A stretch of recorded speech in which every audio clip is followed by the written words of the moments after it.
लोकांच्या कामांना प्राधान्य द्या, जनतेची कामं करा. शिवसेनेचे नेते अर्जुन खोतकरांनी पदाधिकाऱ्यांना सूचना केलेल्या आहेत.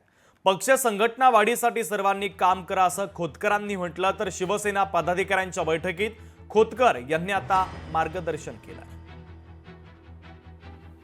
सर्वांनी लोकांच्या कामाला प्राधान्य दिलं पाहिजे, जनतेची कामं केली पाहिजेत, अशा प्रकारच्या सक्त सूचना मी सर्व पदाधिकारी आणि आमचे शिवसेनेचे सर्व विभाग प्रमुख, शाखा प्रमुख, शिवसेनेचे आमचे सर्व इच्छुक उमेदवार यांना अत्यंत कठोरपणे त्यांना या सूचना केलेल्या आहेत.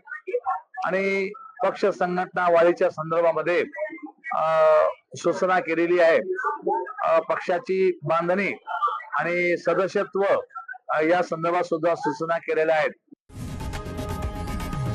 लोकशाही मराठी ऐका, पहा, जागरूक रहा.